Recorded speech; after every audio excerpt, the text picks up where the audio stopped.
I've been traveling to different revolutions through history, and let me tell y'all, do not go to England in 1381.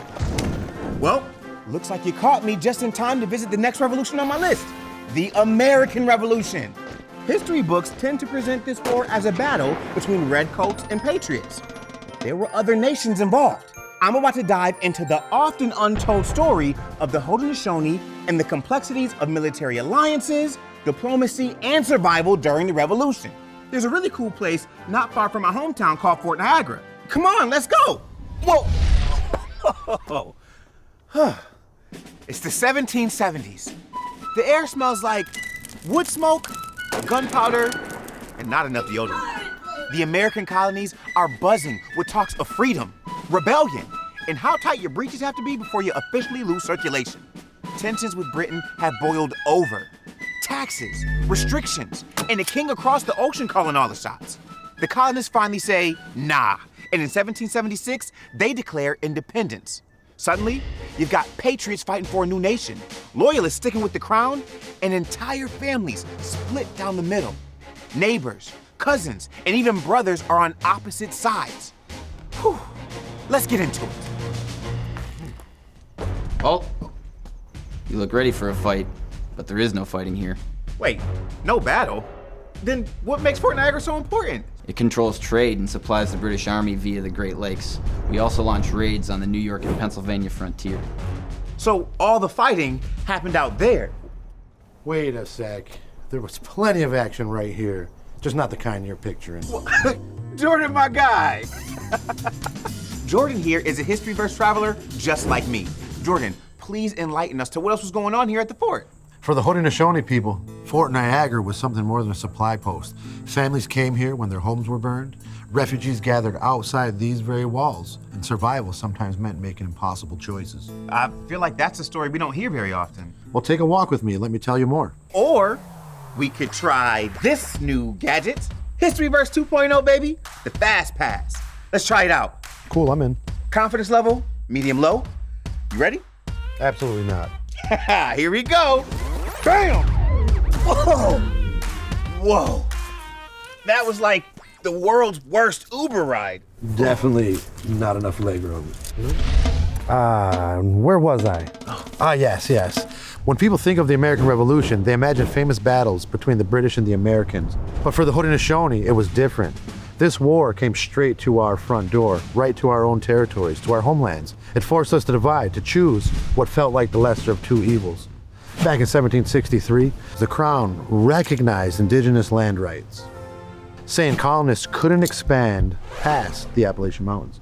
But the American colonists, they ignored it.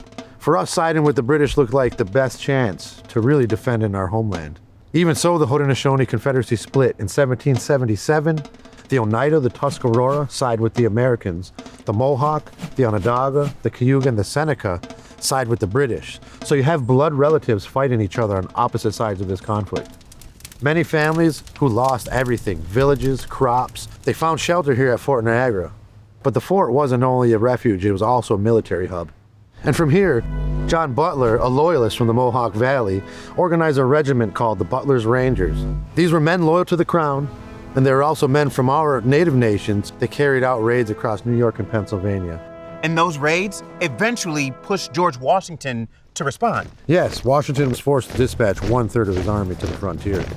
In 1779, the Sullivan-Clinton campaign was launched, and it was a scorched earth invasion of your homelands. More than 40 villages were burned, crops destroyed, and food stores wiped out. That's why George Washington became known among our people as the Town Destroyer. But even through all this devastation, our governance continued. Our history wasn't written on paper. It was woven into wampum. The belts carry stories, treaties, and laws that still live well into the 21st century. They remind us of the agreements that were honored, but also the many that were broken. Beyond the raids and campaigns, families had to figure out how to live day to day. So how about I introduce you to what life looked like for the Haudenosaunee? Round two? I guess so. Bam!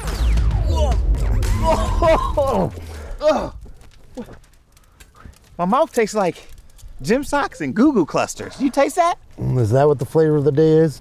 So, anyway, can you tell us a little bit more about like what some of the hardships were here at the fort? I think the main thing was that there was no way to know how many refugees were going to show up.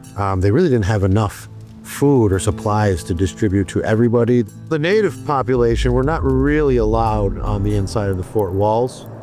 Some of these other people that really had to endure, they had a difficult task ahead of them just to survive. The Haudenosaunee people and the British soldiers, what was the relationship like between them? We see a lot of cultural exchange from the British soldiers to the natives as far as survival skills, how to, just live within the elements around us. Did any of the British soldiers break the rules to help any of the Haudenosaunee people? Well, it happens quite often when you're immersed in the culture of a people. You meet friends, you make acquaintances, relationships. So some of these British soldiers, in fact, married native women, had children. And an example of that relationship would be Molly Brant. She was a Mohawk woman. She was a clan mother of the Bear Clan, but she also had a good relationship with Sir William Johnson.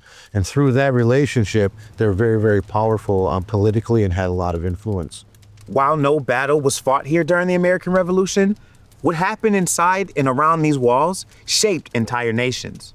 I have to get back to my own history verse mission. See you in another time, brother. All right, my man. Whoa, whoa, whoa, woo. Okay. When the revolution ended in 1783, the Treaty of Paris redrew borders. But here's the twist. The British kept Fort Niagara long after they promised to leave it.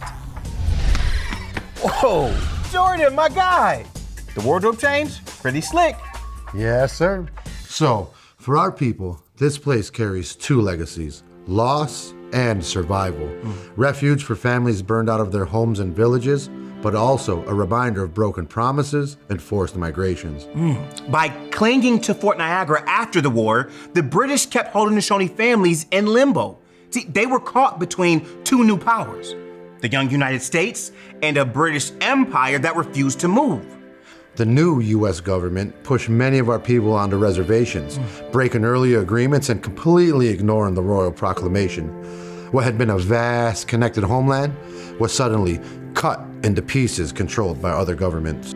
Fort Niagara became a crowded refuge for the Haudenosaunee people and for loyalist settlers escaping the new United States. The Haudenosaunee were left to rebuild while two nations argued over borders they had drawn without them.